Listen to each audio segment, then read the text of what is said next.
Et on enchaîne directement avec la keynote 2 sur l'actualité ENR. Et j'appelle à la tribune Daniel Bourg, président d'Enerplan, Jules Nissen, président du CER, et Cédric Boissier, directeur du projet Accélération des ENR chez Enedis. Et André Joffre. André, vous pouvez venir vous asseoir à côté de moi. Merci, messieurs, d'avoir fait le déplacement de Paris. Ça va, tout s'est bien passé? Le train, ouais, parfait. Vous êtes là. Parfait. Alors, il y a beaucoup d'actualités autour des énergies renouvelables. On vient d'ailleurs de le voir et d'en parler avec le biogaz, messieurs. Alors, on va décliner un petit peu cette table ronde autour de 4 thèmes d'actualité. Cette fameuse loi d'accélération, le décret agrivoltaïque qui vient d'être publié très récemment, le pacte solaire également, pour parler un peu d'industrie, et l'absence de loi programmatique sur l'énergie, on verra autour de la volonté politique ou pas du gouvernement, où en est-on. Donc sur la loi d'accélération, vous pouvez prendre le micro, Jules Nissen, on parlait d'une loi de décélération avec le biogaz. Cette loi d'accélération aujourd'hui sur les énergies renouvelables en France, quel effet a-t-elle ? Moi, je dirais pas que c'est une loi de décélération. Il y a des trucs qui accélèrent, d'autres qui accélèrent pas. Ouais. On ne sait pas où est la pédale d'accélérateur, la pédale de frein, mais c'est quand même la première fois qu'il y a un texte de loi entièrement dédié aux énergies renouvelables. Et ça, c'est quand même à noter. Ça a focalisé le débat là-dessus. Donc, évidemment, c'est trouvé être un révélateur des contradictions qu'on a sur ces sujets. Ça a purgé un peu le débat. Donc, plein de choses se sont ajoutées dedans qui n'étaient pas forcément très positives. Mais quand même, ça a, je trouve, enclenché une forme de dynamique. Après, comme ça a été dit tout à l'heure, les décrets, les arrêtés, les textes d'application en fait, qui suivent cette loi tardent à être pris. Ça fait plus d'1 an maintenant qu'elle a été promulguée. Et j'ai plus le taux exact, mais c'est de l'ordre de 30%, simplement le nombre de textes qui ont été... Il y a une mission d'information à l'Assemblée qui a révélé ça. Donc voilà, c'est ça qui manque beaucoup. Et là, de ce point de vue, l'évolution de l'organisation gouvernementale sur le sujet de l'énergie ne facilite pas les choses, parce que cette loi, c'était la loi qui a été vraiment portée par Agnès Pannier-Runacher et par le ministère de la Transition énergétique. Et maintenant, on se retrouve avec un sujet, une partie du sujet qui est traité à Bercy, une autre qui est encore un peu suivie par Agnès Pannier au titre de sa responsabilité au ministère de l'Agriculture, une avec autre partie chez l'agrivoltaïsme. Christophe Béchu. Et c'est un peu compliqué. Et le fait que l'énergie soit à Bercy, c'est très bien pour les sujets énergie-industrie. De ce point de vue, c'est très utile. Mais ça amène le travers de réfléchir uniquement au travers du prisme électrique. Pas forcément regardant de très près la partie régulatoire, et il y a des sujets comme les gaz qui c'était évoqué tout à l'heure, qui on ne sait plus trop à quel endroit tout ça est suivi et piloté. Voilà, donc moi je ne ferai pas un bilan, je ne peux pas dire 0-1, c'est un bilan mitigé. Maintenant ça existe, il faut que ça avance. Maintenant cette loi, on a dit, elle précède une loi de programmation, mais ça c'est la 4e question, on en parlera sur la fin. Il y a aussi un paradoxe terrible, c'est qu'on a une urgence climatique, et puis finalement ça traîne quoi. Et nous, on vient des Pyrénées-Orientales, on a une sécheresse terrible. Christophe Béchu est venu, ministre de la Transition écologique, est venu l'autre jour. Et c'est vrai qu'il y a urgence et on ne sent pas les choses accélérer, quoi. Ah oui, mais ça, c'est un problème qui est beaucoup plus large. Dans les Pyrénées-Orientales, il n'y a plus d'eau. Dans le Nord-Pas-de-Calais, il y en a beaucoup trop. Et je pense qu'à peu près tout le monde, n'importe où en France et dans le monde, peut constater les effets du changement climatique. Et pourtant, qu'est-ce qu'on voit, notamment au travers du débat sur les élections européennes? La volonté d'essayer de relâcher les contraintes, de se focaliser sur l'adaptation plutôt que sur l'atténuation, et la transition énergétique, qui est un élément important de la lutte contre le réchauffement climatique, mais pas que. C'est aussi un élément important de la souveraineté énergétique de nos pays et de la protection contre de nouveaux aléas géopolitiques qu'on ne peut pas écarter. Tout ça, ça a un coût. Alors, quand le prix du gaz était hyper haut, parce que c'était juste après l'invasion russe en Ukraine, là, les signaux prix étaient très favorables à la transition. Maintenant, on est revenu à une situation un peu plus normale, et donc les signaux prix n'incitent pas à cette transition. C'est bien la raison pour laquelle, mais j'en reparlerai en répondant à votre 4e question, on a besoin d'un signal politique très fort. C'est un coût budgétaire, tout ça. Sûr. Et dans la situation dans laquelle on est aujourd'hui, c'est pas facile. Voilà. Daniel Bourg, la loi d'accélération, vous êtes vous-même développeur solaire. Qu'est-ce qu'on en dit? Qu'est-ce qu'on en dit chez Enerplan? La vision du solaire. Cette loi d'accélération, ce qui est intéressant, c'est de voir d'où on est parti. Parce que vraiment, c'était une loi parfaite. Les textes étaient intelligents, ça nous plaisait, et donc on partait sur du bon côté. Et puis c'est passé au Parlement. Le Parlement est ce qu'il est, mais pour être honnête, je crois que ça a toujours été comme ça en France. Parlez bien dans le micro. Et on a maintenant quelque chose, excusez-moi d'appeler ça comme ça, un peu un machin, qui complexifie. Donc le mot accélération est certainement pas le bon. Par contre, nous très clairement, ça nous amène quelque chose sur lequel on se battait depuis des années, même si c'est devenu très compliqué, qui est l'agrivoltaïsme. Donc c'est quelque chose qui est important et qui, on attendait. Parallèlement, faut aussi voir le côté marketing un peu de la loi. Le fait qu'il y ait une loi d'accélération, on a mis les projecteurs, le fait qu'ils aient insisté sur le solaire, ça a mobilisé tout le monde. On a pu bien discuter, notamment avec nos amis d'Enedis, de RTE, etc. Donc, ça a fait prendre une conscience. Et de ce côté-là, au niveau des acteurs, ça a accéléré. Un seul chiffre, quand même. Le premier trimestre 2024, 1,3 gigawatts de raccordés. C'est un record en France. Donc, on pourrait dire que la cause à effet... Je pense que c'est plus compliqué que ça, mais de fait, il y a vraiment une vraie mobilisation dans le solaire. Donc, oui, la loi d'accélération, moi j'en fais un bilan positif pour nous, mais c'est surtout le bonheur de tous ces avocats, de tout ce qui est, tout ce qui est autour. Les avocats dans la salle. C'est donc un travail qui est encore un peu plus lourd, et à la limite, j'allais dire en rigolant, pour les développeurs comme nous, c'est une vraie barrière à l'entrée maintenant. Si on n'est pas dedans depuis des années, avant de se lancer là-dedans, bon courage. Parmi les freins, le raccordement aussi, Daniel Bourg. Alors je ne sais pas si on va en parler. Non, mais allez, oui, on va en parler tout de suite. On va en parler tout de suite, évidemment. Si on en parle tout de suite, moi je dirais différemment. C'est un frein. La France, honnêtement, et moi je le dis par expérience par rapport à d'autres pays européens, a un bien meilleur réseau que la plupart des autres pays européens. Dans un pays européen, quand vous êtes développeur, la première chose que vous faites, c'est de voir où est-ce que vous allez vous raccorder. Et je peux vous dire que dans beaucoup d'endroits, il y a plus d'un dossier sur deux que vous ne faites pas parce que le raccordement est tout simplement impossible. Donc, on a un vrai atout en France. Le seul problème, c'est que cet atout, il a été fait sur un modèle très centralisé. Très centralisé.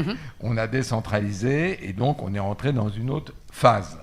Et cette phase, c'est justement de savoir comment est-ce qu'on peut raccorder tout ce qu'il y a à faire. Alors là-dedans, on voit très bien qu'actuellement, il y a deux acteurs. Un acteur qui est Enedis, qui est à côté de moi et qui honnêtement travaille avec nous depuis des années. Et c'est quelque chose qui... on y arrive, ça ne veut pas dire qu'il n'y a pas des tensions à gauche, à droite, mais on reste dans des aspects de temps qui est raisonnable. Et maintenant, on bute sur la vraie question. Et c'est celle qui va nous poser honnêtement des gros problèmes si ce n'est pas pris très sérieusement et très rapidement en charge, à savoir que tout le réseau HTB, donc le réseau RTE, actuellement, est en voie de saturation pour nous. Et pour ne pas dire que dans de nombreuses zones, dans le sud-ouest, dans un certain nombre de zones où les lignes, ça y est, c'est fini. Donc on a tous, en tant que développeurs, on commence tous à avoir des projets où on nous annonce ready to build et on nous annonce vous l'aurez en 2031 parce que c'est pas Enedis. Enedis nous donne des délais en général d'1 an, 2 ans quand il faut créer ou renforcer des stations, mais beaucoup plus au niveau de RTE parce que c'est quelque chose qui est beaucoup plus long. Tout le monde sait que c'est beaucoup plus lourd et que alors là le côté administratif français s'en donne à cœur joie. Parce que là c'est les lignes à haute tension, c'est du grand régal pour être lent, etc. Donc, pour nous, c'est un vrai sujet un petit peu d'angoisse qu'on est en train de mettre très fortement en avant, de réviser peut-être les notions de priorité qui sont posées. Il y a des problèmes on peut rentrer dans une liste d'attente RTE directement en mettant un petit peu d'argent, même si le dossier sera dans 10 ans, alors que quand on est sur des dossiers de faible taille, si on n'a pas le permis de construire, on ne peut pas rentrer dans la liste d'attente. Donc il y a un décalage complet, donc il y a des tas de lignes qui sont bloquées pour des projets qui se font vraisemblablement pas. Alors Cédric Boissier, justement, vous êtes là, alors vous êtes Enedis, c'est pas RTE, mais comment on fait pour passer d'une France à 3 gigawatts par an à 6 gigawatts, voire un peu plus peut-être, comme l'espère Enerplan, tutoyer les 10 gigawatts par an? Comment on fait? Est-ce que vous êtes staffé? Est-ce que vous êtes prêt? Comment ça se passe chez vous? C'est un peu le sujet quand même, c'est-à-dire que vous êtes entré dans la question par la loi d'accélération des ENR. Ouais. Moi, j'ai effectivement beaucoup entendu les fédérations de producteurs. Je crois même un de mes voisins de droite utiliser l'expression talon-pointe en référence au rallye pour qualifier la loi. Je pense que cette loi elle a un mérite, c'est qu'elle a globalement fixé les orientations stratégiques. C'est parti du discours de Belfort. Il y a eu la loi d'accélération du renouvelable, la loi d'accélération du nucléaire. Il y a eu derrière des expressions, encore tout récemment, à Manosque, des ministres sur le sujet. Et globalement, pour des constructeurs d'infrastructures, on construit des infrastructures pour 40 ans, savoir ce qu'on doit faire et ce qu'on doit construire, c'est juste fondamental. Et donc aujourd'hui, ça nous donne globalement 5-6 gigawatts. Après, il y a des discussions pour se dire est-ce qu'il ne faut pas aller plus loin. Mais aujourd'hui, l'ambition politique, elle est de 5-6 gigawatts par an. Ce qui est annoncé par Bruno Le Maire. Voilà, par Bruno Le Maire, encore tout récemment. Alors c'est un peu plus que ce qui était dit dans le discours de Belfort. Ça pousse un peu à la fois sur l'éolien et sur le photovoltaïque, parce que sur Enedis, c'est l'éolien terrestre et le photovoltaïque qu'on raccorde. Et donc globalement, bon, c'est 5, c'est 6, on est à peu près dans ces ordres de grandeur-là au niveau de l'ambition politique. Et donc nous, maintenant, on sait quoi construire. Il fallait ça pour savoir quoi construire. Et donc effectivement, Enedis, en l'occurrence, peut s'organiser pour à la fois mobiliser ses équipes opérationnelles pour être en capacité de raccorder maintenant. Et c'est ce qu'on fait, Daniel le rappelait à l'instant. On raccordait 2 gigawatts en 2019. On a raccordé 4,2 gigawatts l'année dernière. Et on est sur une trajectoire sur la base du premier trimestre 2024 qui doit nous amener au-delà de 5. Ça veut dire qu'on est déjà sur la trajectoire de long terme pour 2050 telle qu'elle est définie aujourd'hui. Donc ça, c'est l'opérationnel. Mais à force de raccorder, on va finir peut-être par saturer des ouvrages, donc que ce soit des ouvrages RTE ou des ouvrages Enedis. C'est déjà le cas, apparemment. Ouais. Alors, je pense que... Bon, moi je parle pour Enedis, d'accord. Mais effectivement, il y a des zones qui sont plus saturées que d'autres parce qu'on a beaucoup développé d'éolien à certains endroits ou de photovoltaïque. Notre boulot, c'est de construire des infrastructures. Et donc, côté Enedis, on a lancé des constructions des ouvrages, tu parlais des stations tout à l'heure, des postes sources, donc ils sont à la frontière du réseau de transport et du réseau de distribution. On en construisait 3-5 par an. On va en construire une quinzaine par an. À minima, on doit en faire une centaine de postes sources d'ici à 2030. Un poste source, c'est entre 5 et 10 millions d'euros, et c'est à peu près 5 ans de construction. Mais là-dessus, il y a 3 ans de concertation. Donc nous aussi, on attend de la loi APER un certain nombre d'objets, de la concrétisation de la loi APER sur un certain nombre d'objets de simplification. Mais donc, il faut qu'on raccorde maintenant, il faut qu'on raccorde dans la durée, donc on construit les infrastructures. Après, il est clair que et je pense que c'est encore plus vrai pour RTE qui a des délais de construction encore plus longs, peut-être qu'il eût fallu anticiper davantage pour que les infrastructures soient à la hauteur dès 2026-2027 des programmes de développement ENR. Parce que ça accélère finalement sans doute plus vite que ce qui était imaginé. Peut-être que certains le savaient, mais globalement c'était ça. Et donc il peut y avoir un décalage entre le moment où les infrastructures vont être disponibles et le moment où donc les besoins se font ressentir du côté des projets. Et donc je finirai là-dessus. Il y a un point qui est important pour moi, et Daniel, tu l'as un peu esquissé, c'est qu'il y a eu un moment, et là je m'adresse vraiment aux développeurs, où finalement, comme le réseau français avait été correctement dimensionné, on se posait à un endroit et il y avait du réseau. Aujourd'hui, c'est moins vrai, parce qu'on commence à saturer certaines zones. Et donc, il y a une responsabilité qui est partagée. Nous, les constructeurs d'infrastructures, il faut qu'on dise où est-ce qu'il y a de la capacité.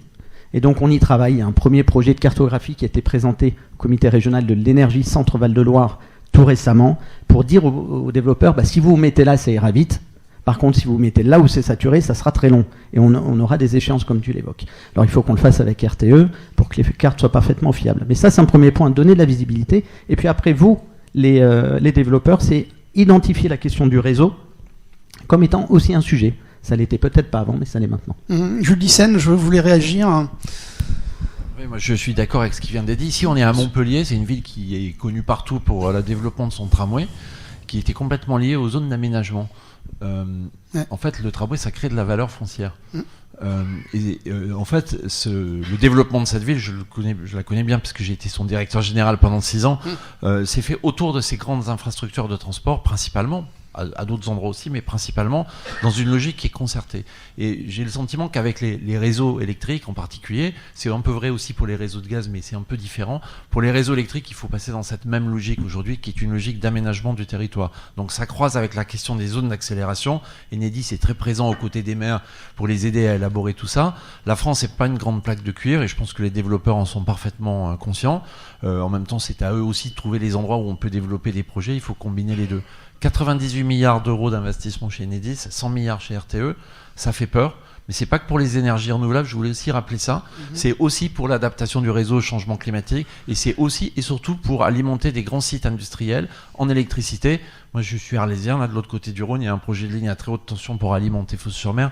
Là, c'est pas facile, hein. Les gens ils disent, nous on veut pas la ligne à haute tension, par contre on veut bien une centrale nucléaire à Fos-sur-Mer. Je suis pas sûr que du côté de l'étang de Berre on soit tout à fait d'accord avec ça. Ouais. Donc on n'est pas sorti du bois, si j'ose dire. Je vous ai vu tiquer sur l'anticipation aussi. Il y a eu un problème d'anticipation.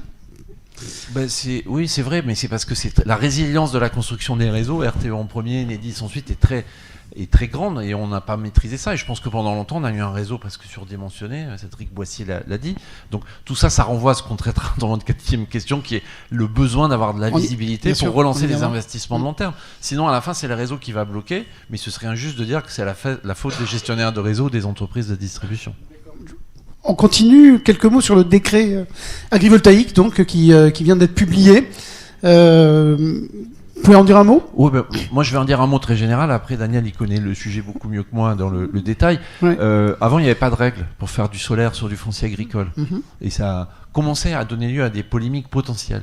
Donc les acteurs du monde économique sont généralement pas demandeurs d'une régulation, mais là, elle était apparue nécessaire aux yeux de tout le monde pour qu'il y ait une règle du jeu. On a passé beaucoup de temps à écrire la règle du jeu. Ça me fait penser un peu aux jeux de cartes ou aux jeux de société. Pendant les vacances de Noël, là au ski, on peut passer 2 heures à lire le mode d'emploi. Si on se met pas à jouer, c'est compliqué à faire. Donc maintenant, le décret il est sorti, il faut qu'on mette ça en œuvre, mais il faut qu'on le fasse de façon intelligente. On en a parlé avec la ministre Agnès Pannier-Runacher qui reste en charge de ce sujet. En tout cas, c'est ce qu'on a compris, c'est dans ces décrets d'attribution. Il faut qu'il y ait un comité de suivi de cette affaire avec les développeurs d'un côté, les organisations professionnelles agricoles de l'autre, l'État au milieu, et qu'on essaie de piloter collectivement cette affaire, parce que le risque majeur, c'est que des dossiers qui, sur le plan légal, peuvent être autorisés aujourd'hui sur la base des anciennes règles. Personne ne comprendra qu'ils ne soient pas conformes à la nouvelle. Pourtant, c'est une possibilité, c'était logique. Et il suffira que demain, Hugo Clément ou Complément d'enquête viennent faire un 52 minutes sur un sujet qui sera présenté d'une façon un peu unilatérale comme une contre-référence. Et tout ça va être monté en épingle. Et le risque majeur auquel on est exposé, c'est une forme de moratoire.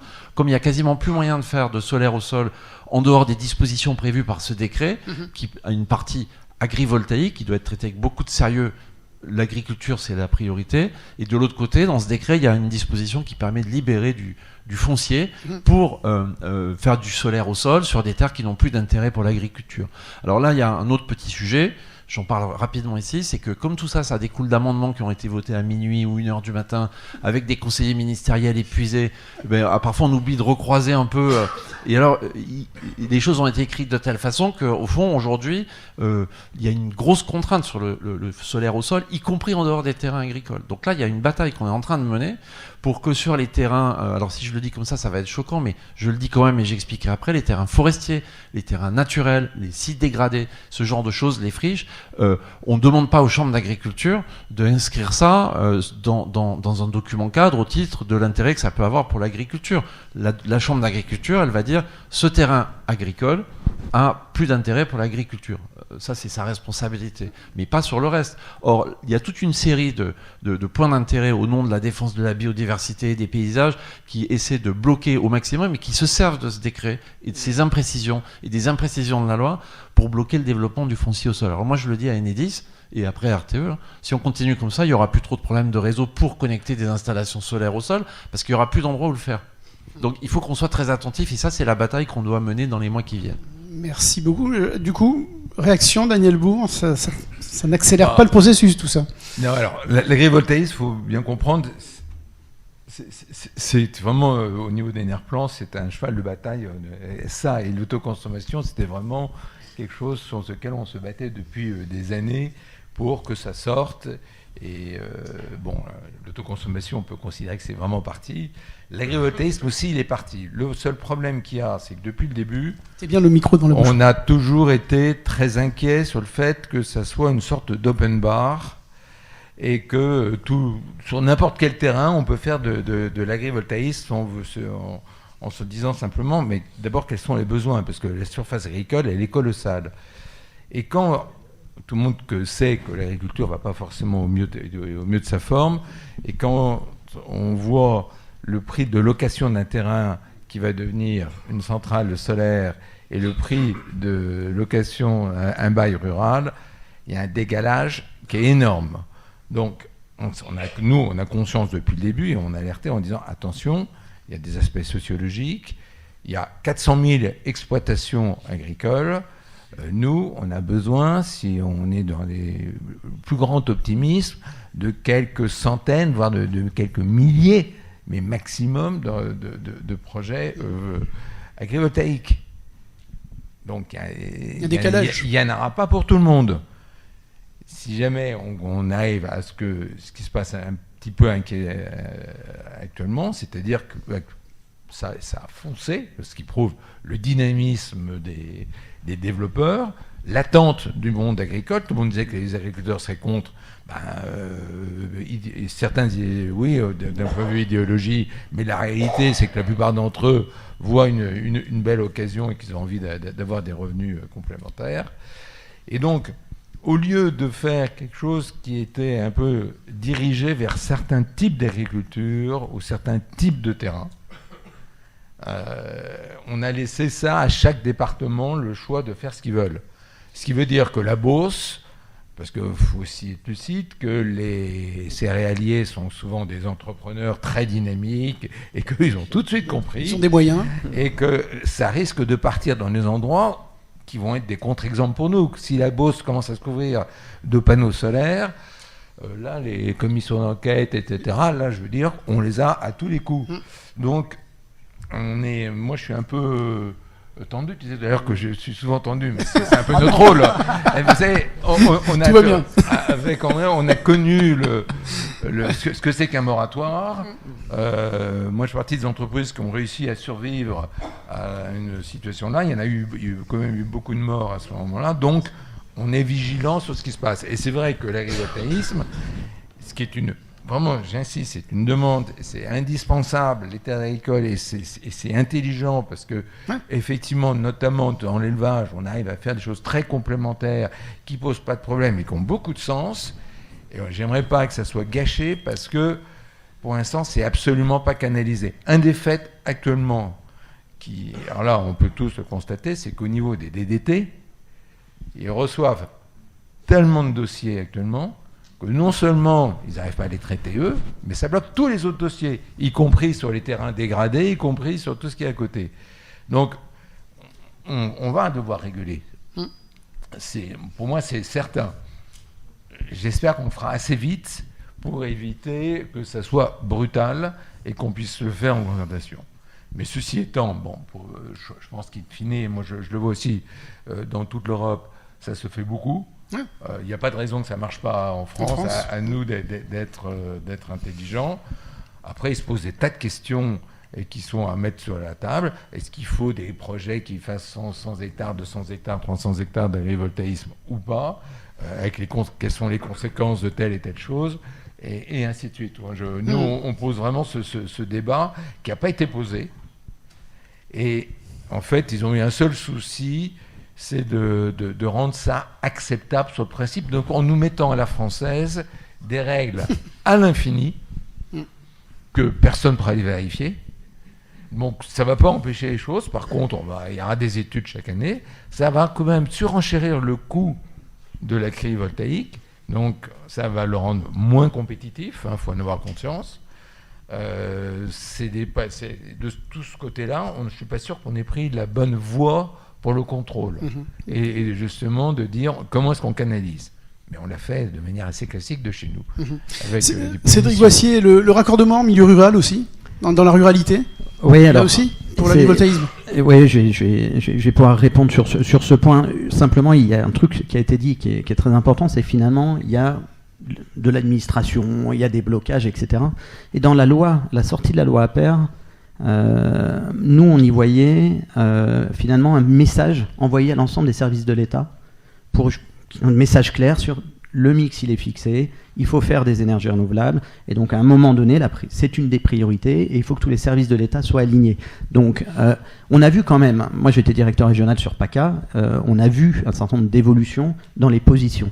Mais c'est vrai qu'il y a encore beaucoup de sujets, et on le voit, parce qu'on parle des ENR, mais nos ouvrages qui servent à raccorder les ENR, ils sont soumis aux mêmes difficultés d'acceptabilité du public et ensuite d'autorisation administrative.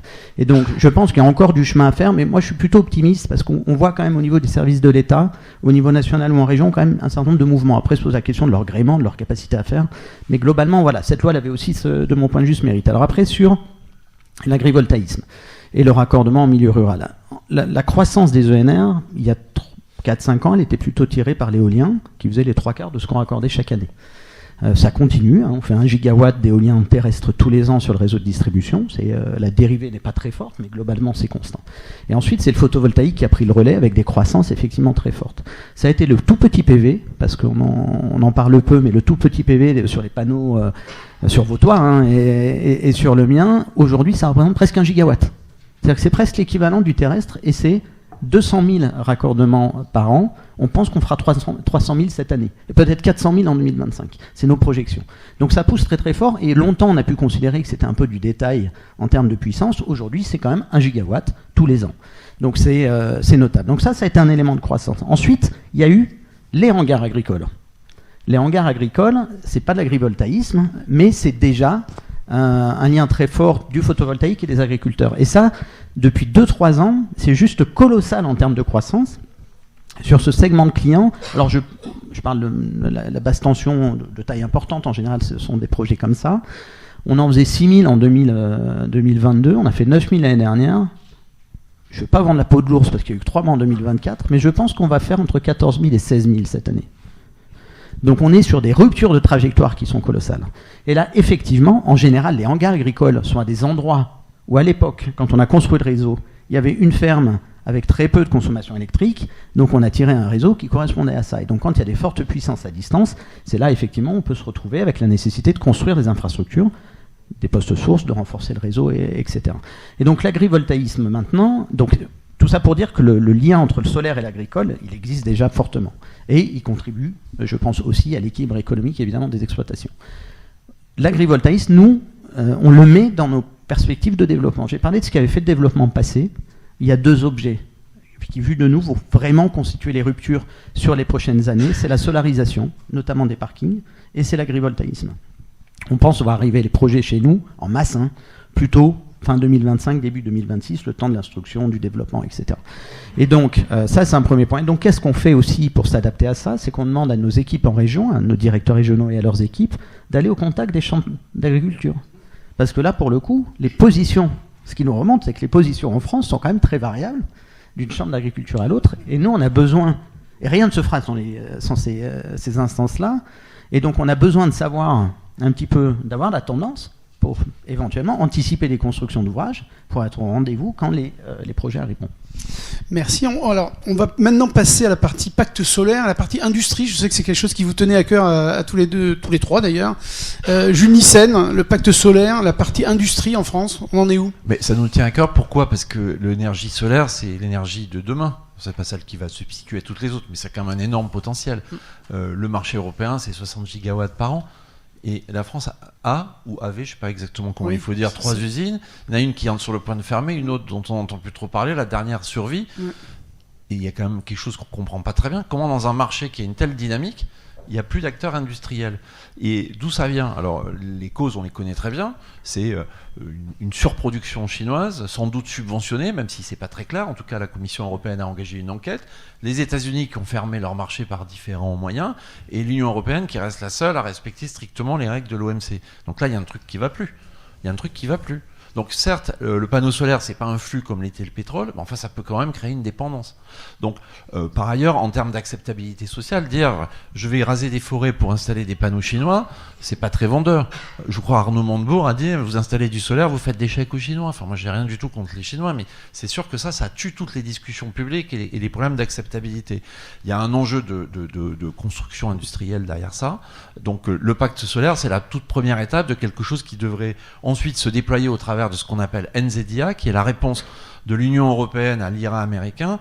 Ça tombe bien qu'on ait cette réunion aujourd'hui, puisque c'est aujourd'hui et demain que le Parlement européen devrait formellement adopter ce règlement, qui va permettre aux États membres de mettre en place un certain nombre d'outils, mais malheureusement, ça ne va pas aussi loin que ce qu'on pourrait imaginer. Ce règlement, ça veut dire vous pouvez exclure des offres dont plus de 50% du contenu est originaire d'un seul pays.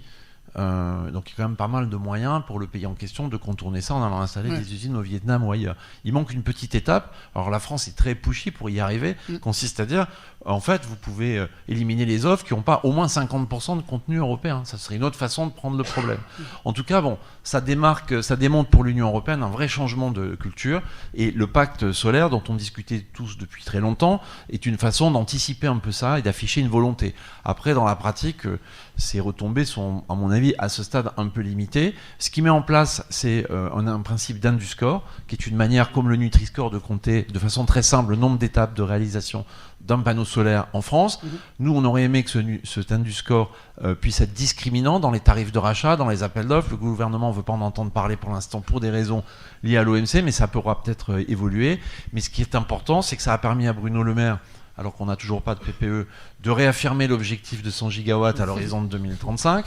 Et deuxièmement, ça montre qu'il y a un vrai enjeu industriel, il y a un enjeu de patriotisme. Voilà. Donc, de souveraineté énergétique. Voilà. Et dernier point, on dit beaucoup, le panneau solaire chinois bradé, il est 3 fois moins cher que le panneau solaire made in Europe ou made in France. Mais en réalité, tout ça, ça n'est quand même qu'un morceau du coût total d'une installation solaire.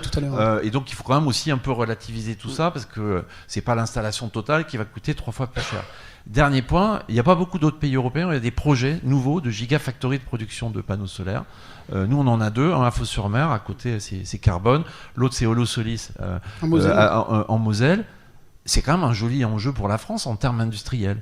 Alors pour que ça marche, il faut que la France, mais aussi les autres pays européens, acceptent de réserver une partie de leur marché à ces productions made in Europe, avec 60 gigawatts et 2 gigafactories qui vont faire au maximum 10 à L2. Je pense qu'il y a largement de quoi réserver un morceau du marché pour faire émerger ces champions européens et français. Ce serait une jolie fierté nationale, sans pour autant fermer complètement la porte aux Chinois et tuer la dynamique solaire. Donc c'est ça l'équilibre qu'il faut respecter. Toutes les données, la théorie est parfaitement adaptée au fait que ça fonctionne. Maintenant, il faut que ça marche, mais là, on a un gouvernement très volontariste, mais ça ne dépend pas que de lui. Il faut aussi que le jeu soit joué à l'échelle européenne. Daniel Bourg, vos adhérents sont prêts à acheter du français, du coup, du panneau français, du module. Enfin, si, il est là. Bien sûr.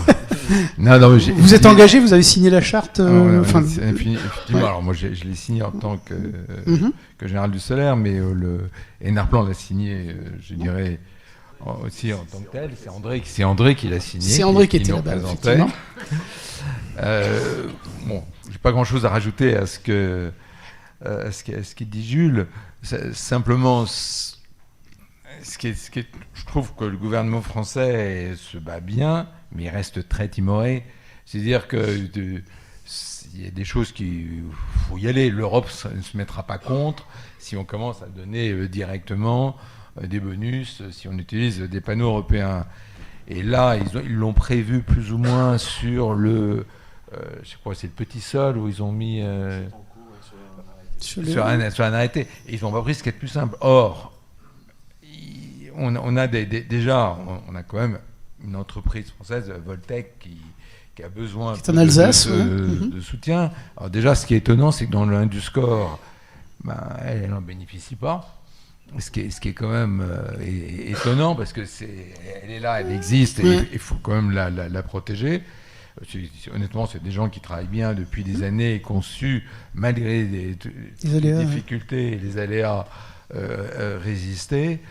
Ça méritait peut-être mieux que d'être absolument non considéré dans le projet. Et puis c'est surtout le mettre sur tout ce qui est guichet, parce que c'est immédiat. que effectivement il faut que dans les appels d'offres, il y ait des choses qui soient prévues et qu'on y aille. Et pas qu'on y aille toujours à la méthode française, par petite dose, on fait des tests et on a peur. Donc, oui, c'est très bien le pacte solaire. Hein, ça nous permet, effectivement, avec notre ministre, qu'il s'affiche et qu'il sorte un peu du bois, donc c'est très bien.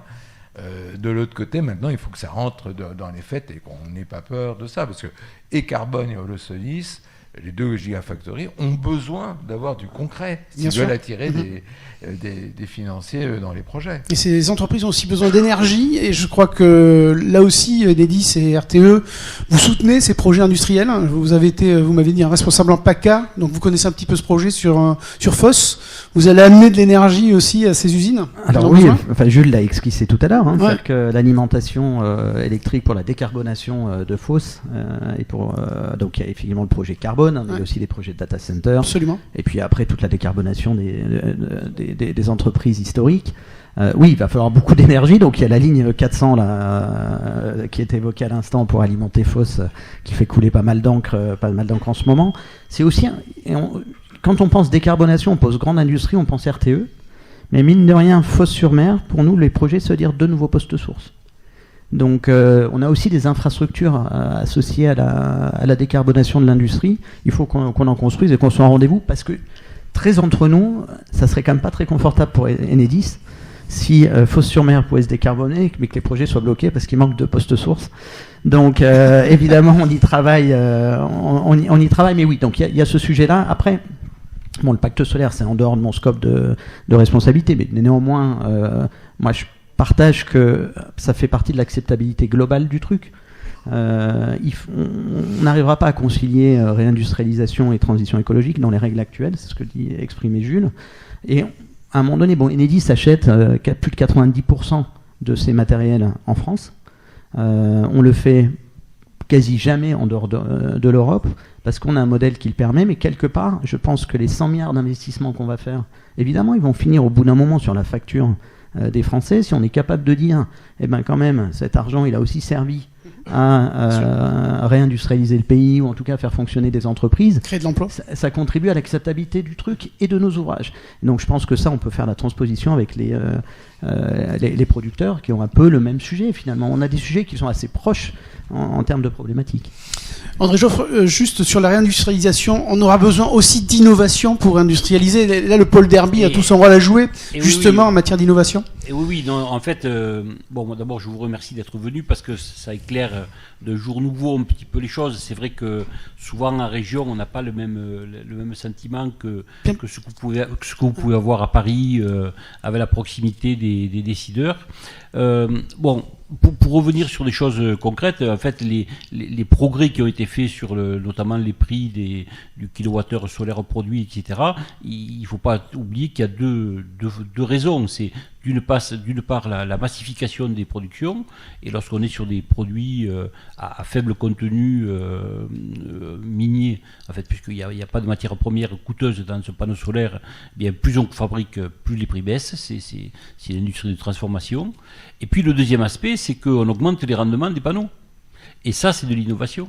C'est les deux jambes. Hein. Et donc, il y a eu des progrès qui ont été faits. Fos-sur-Mer, par exemple, verra une technologie nouvelle encore s'implémenter. Ça, c'est très important.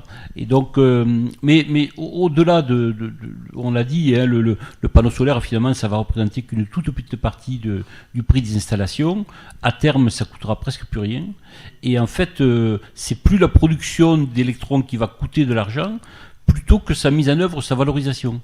Et ça, c'est véritablement le métier de toutes ces entreprises qui vont se créer d'ici 2030, qui vont être des gens qui vont permettre de pouvoir optimiser la recherche de la voiture, etc. Bon, il y a plein de métiers d'ingénierie, je dirais, d'une façon générale, le rapprochement du digital et de l'énergie, qui vont et qui sont les fondamentaux de Derby. Hein. Nous, on fait ça depuis presque 20 ans, hein. Depuis la création, je crois, de Derby, qu'on travaille sur ces questions-là. Je me souviens des premières réunions, il y avait des gens d'Orange qui venaient travailler avec nous. Et c'est vrai que tout ça, ça va être véritablement là qu'il va y avoir la plus grande valeur ajoutée. Il y aura bien sûr les centrales de production, de grandes centrales, etc. Mais il va y avoir tous ces usages qui vont faire que plus on utilisera l'électricité sur place, sur les lieux de consommation, avec l'autoconsommation, mais aussi l'autoconsommation collective, les communautés d'énergie renouvelable, etc. Tout ça va permettre d'éviter de transporter de l'électricité. Et c'est cette piste-là qui va être génératrice de beaucoup de création d'entreprises et de développement d'entreprises. Merci beaucoup. On va conclure donc sur. Vous avez parlé tous les trois beaucoup de visibilité. On attendait une loi, elle se fait attendre, hein, cette loi programmatique. Un mot chacun sur ce manque de visibilité, cette loi qu'on ne veut pas voter. Comment vous expliquez ça, Jules Nyssen ? Je ne sais pas si on ne veut pas la voter. En tout cas, pour l'instant, le gouvernement ne veut pas la proposer, la présenter. Oui, la présenter. Mais alors, pourquoi il faut une loi ? Parce que, en réalité, la France a signé un traité international qui s'appelle l'Accord de Paris. Et après, elle a validé à l'échelle européenne autre chose qui s'appelle RED 3, qui est une directive. Donc normalement, un État responsable, il essaie de respecter les engagements qu'il prend sur la scène internationale. Ces engagements, c'est globalement atteindre la neutralité carbone en 2050. On ne va pas y arriver comme ça. C'est pas un mouvement qui est naturel. Donc, il faut une trajectoire pour y arriver.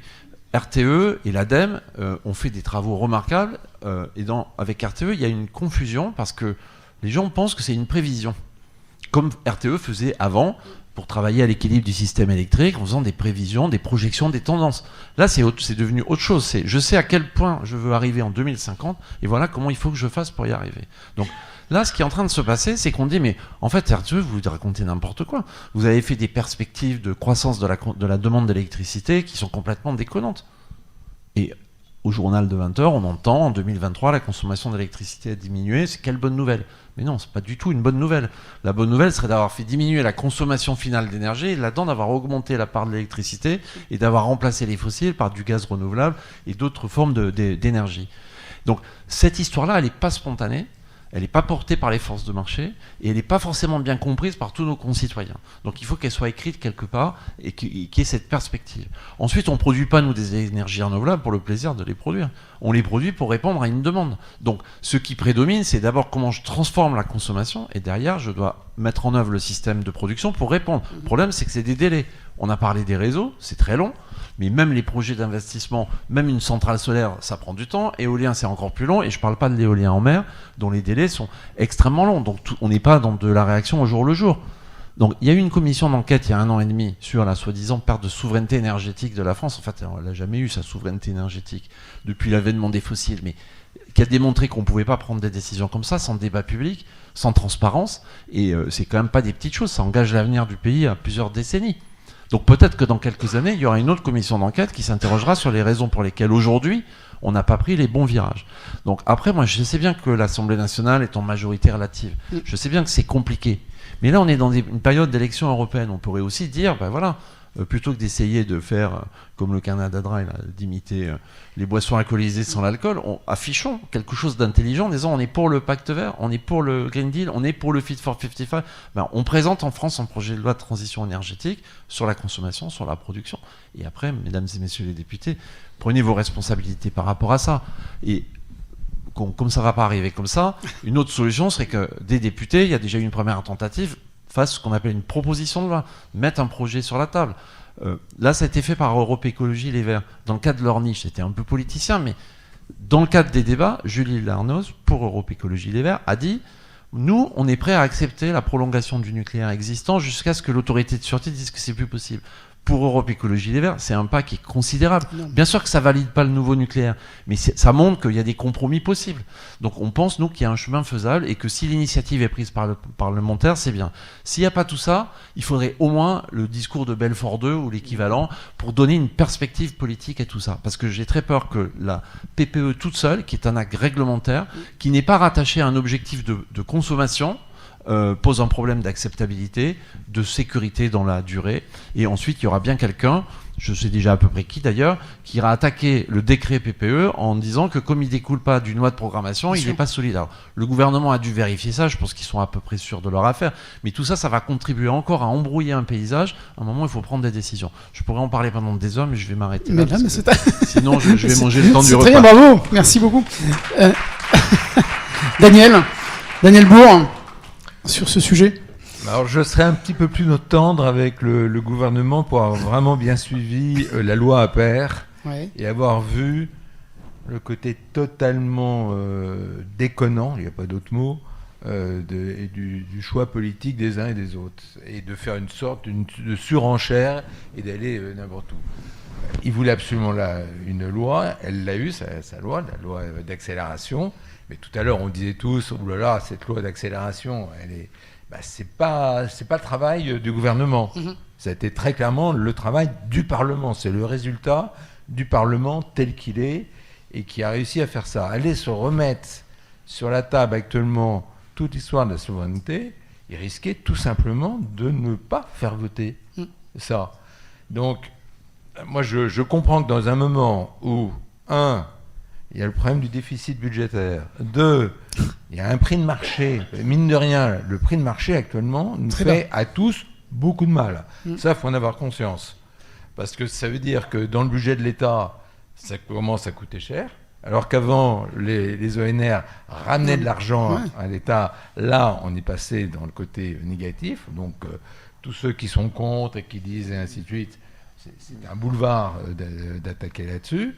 Il y a même des gens qui remettent en cause tous les programmes d'investissement dans le réseau en disant oh là, ça coûte trop cher, faisons quelque chose de minimaliste, etc.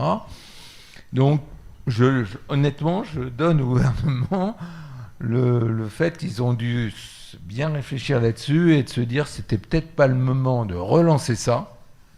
En plus, il y a les élections européennes et on n'est pas sûr du tout que ça aille dans le bon sens que ce qu'ils veulent si on mettait ça sur le tapis et de dire, oui, on va refaire comme d'habitude.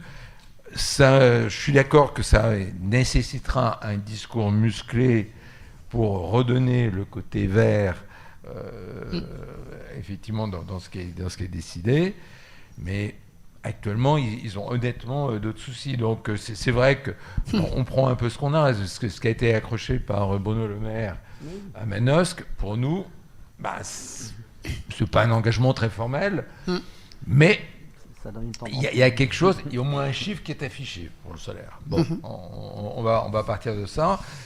Ceci étant, soyons clairs, cette situation, elle est...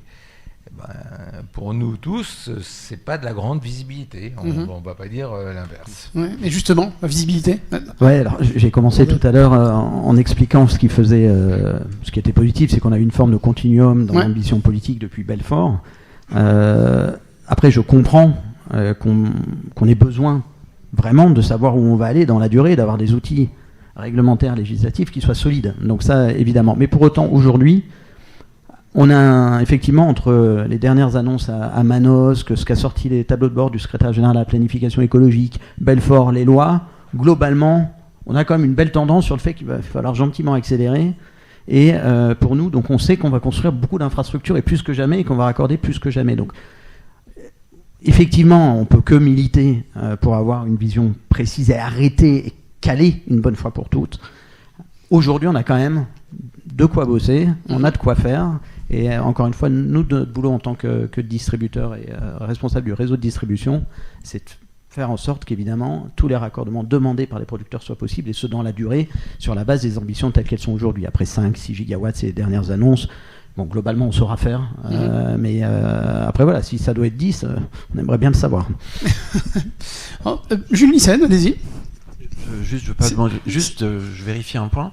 L'ADEME a fait une étude à la fin de l'année dernière qui chiffre à 5% du PIB le coût annuel de l'inaction climatique à horizon 2030.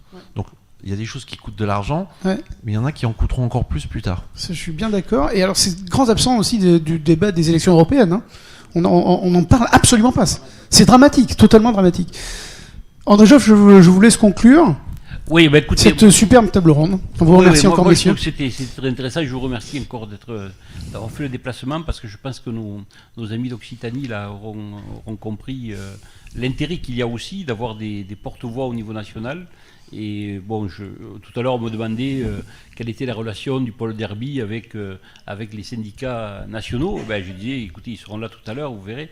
Et nous, on est agnostique, évidemment. Vous pouvez adhérer à l'un ou à l'autre selon votre sensibilité. C'est pas tout à fait la même chose, mais bon, voilà. Ou les deux. Allez-y. Voilà, mais je peux vous dire, parce que je les connais de l'intérieur, ils travaillent beaucoup ensemble. Donc voilà, et ça concerte énormément lorsqu'il faut parler au pouvoir public. Donc simplement, si on dézoome un peu, si vous voulez, parce que parle bien dans le micro. Vous savez que je suis résolument optimiste sinon je ne ferais pas ce métier depuis si longtemps. En fait, si on regarde bien, si on remonte un peu dans le temps, 86, interdiction du solaire en France. Interdiction, hein, c'est vraiment loi Madeleine, etc. Suppression de l'ADEME qui finalement a été juste sauvée par les régions qui étaient toutes dirigées par des parlementaires de droite, et on a obtenu la sauvegarde c'est assez étonnant d'ailleurs, ça avait été institué par la gauche et c'est la droite qui a sauvé l'ADEME. Vous voyez, c'est des paradoxes comme ça. Donc ça c'était 86, catastrophe. Il y a eu une longue période de traversée du désert. Il faut attendre 2020 en gros, 2000 pour avoir un début de réflexion au niveau du ministère en disant oui, peut-être il faudrait commencer, regarder ce qui se passe en Allemagne, avoir une politique solaire. Donc on commence à regarder. Et en 2006, finalement, je me souviens avoir eu un vendredi soir, tard dans la soirée, un conseiller de Villepin qui venait d'Allemagne et qui avait vu ce que faisait la chancelière Merkel avec le solaire, etc. Et donc il me dit, écoutez, il faut absolument que j'ai une commande, il faut que lundi matin, le Premier ministre annonce les tarifs d'achat, à combien faut-il les fixer. Et donc on a passé de 20h à 23h ensemble. J'étais devant Excel et je lui faisais des calculs pour savoir ce que ça produisait à Paris, à Lille, à Marseille. Et donc finalement, il y avait un tarif qui traînait à l'époque. C'est le tarif Jospin qui était à 15 centimes le kilowattheure. Et alors il me dit, écoutez, finalement on va faire simple, on va doubler les tarifs d'achat, on va passer de 15 à 30 centimes. Et puis ensuite, on va quand même donner une prime aux bâtiments parce que quand c'est les bâtiments, c'est là qu'on consomme l'électricité. Donc, si je mets 25 centimes de plus pour les bâtiments, ça nous fait 30 plus 25, 55 centimes. Ça vous paraît bon? Et moi, je faillis m'étrangler, mais donc je lui dis, écoutez, je pense qu'on peut essayer, ça devrait commencer à fonctionner. Et c'est comme ça que sont nés les tarifs, vous voyez. C'est pour vous dire que parfois c'est assez compliqué. Jean-Louis Ball, qui était à l'ADEME à l'époque, cette personne avait essayé de tenter de le joindre, mais il était en réunion, il n'a pas pu le joindre. Donc finalement, ça s'est passé comme ça. Et dès le lundi matin, donc, je lui ai dit, vous êtes sûr que le lundi, oui, il y aura une conférence de presse à 11h, il va annoncer les tarifs. Et donc, je lui ai dit, mais on peut en parler. Il m'a dit, oui, si vous pouvez au contraire essayer de verrouiller des trucs avec des journalistes, comme ça, il faut que ce soit vraiment bien repris parce qu'il me dit, si on en parle à l'administration, ils vont bloquer le truc.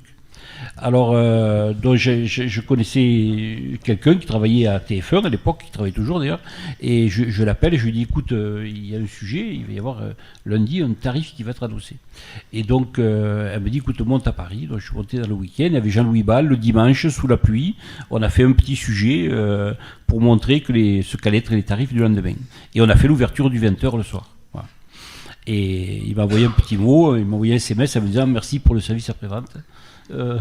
Et en fait, c'est comme ça que l'administration a été obligée d'appliquer ces tarifs, mais avec toutes les contraintes que vous connaissez, l'intégration au toit, etc. Pour essayer de limiter l'ampleur de ce tarif. Alors, quand on regarde ça finalement, aujourd'hui on se plaint énormément de toutes les difficultés qu'on a, du fait que on n'a pas assez d'affichage politique, etc. Moi, je partage tout à fait ça, évidemment. Mais finalement, quand on vient d'où on vient, c'est quand même pas mal ce qui se passe aujourd'hui, quoi. Il faut reconnaître. Moi, quand j'ai entendu l'autre jour le ministre à Manosque dire vous savez, le solaire, c'est des choses, c'est des trucs ça se passe dans le mois. Faire une installation solaire, c'est une question de semaines, de mois. Alors que le nucléaire, c'est une question d'années, voire de décennies. Mais quand vous entendez dire ça, c'était les opposants au nucléaire qui disaient ça avant, hein. Alors, c'est formidable quand même. Alors évidemment, ce ne sont que des paroles d'un discours. Alors voilà.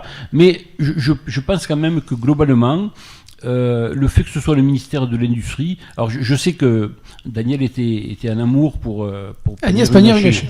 Il y avait donc je peux pas en dire de mal. La presse people n'est pas là. Donc mais il faut bien reconnaître quand même que la consistance politique du ministre de l'économie, c'est quand même pas mal, quoi. Voilà. Quand il parle, il y a de la crédibilité. Et quand il annonce effectivement 6 gigawatts par an, ça parle, quoi. Je veux dire, voilà, ça serait difficile de revenir en arrière maintenant. Tout est possible dans la vie politique, mais enfin, globalement, c'est quand même cranté. Le fait qu'on soit passé de 100 gigawatts en 2050 à 35 gigawatts, à 50 gigawatts en 2035, c'est quand même un progrès. Non, 100 gigawatts toujours en 2035. Toujours ça, oui, tout à fait. Oui. Donc on voit, et je pense qu'on ira encore mieux que ça, on fera mieux que ça, hein. Il faut vous y préparer, messieurs des réseaux, on va faire mieux. Pourquoi ? Parce que tout simplement, le solaire va être une banalité, ça va être une commodité. On va construire des toits, et quand on construira un toit, il sera forcément solaire, parce que ça coûtera moins cher qu'un toit en tuiles. Voilà. Et c'est ça qui va se passer. Après, c'est très simple. C'est que l'usage... Alors, il y aura peut-être des panneaux solaires qui seront installés, qui ne seront pas raccordés. Parce que tout simplement, voilà, c'est comme ça que ça va se passer. Et donc, on va avoir une profusion, une abondance de kilowattheures, d'électrons, et toute la difficulté va être d'optimiser l'usage qu'on va en faire. Voilà. Et c'est ça le vrai sujet aujourd'hui, c'est le vrai boulot qu'on a à faire nous à Derby, c'est d'inventer un peu ce monde qui va venir là, dans lequel il va falloir, par exemple, on a l'opportunité d'avoir en 2030 2 millions de véhicules, ça fait 100 gigawattheures de batteries qui seront disponibles, et vous avez vu que la nouvelle Renault 5 qui sort est une voiture bidirectionnelle, là, bon, elle va permettre de faire plein de choses. Et c'est pas, il faut pas laisser à Tesla le soin de le faire, hein. Je veux dire, on a nous toutes les capacités en France pour inventer ce type de choses. Donc voilà, il faut y aller, quoi. C'est le moment. Et bien on va à l'apéro aussi. On va à l'apéro. Voilà. Allez. Merci à vous, messieurs. En tout cas, on peut les applaudir très fort. Merci beaucoup d'être venus. Merci.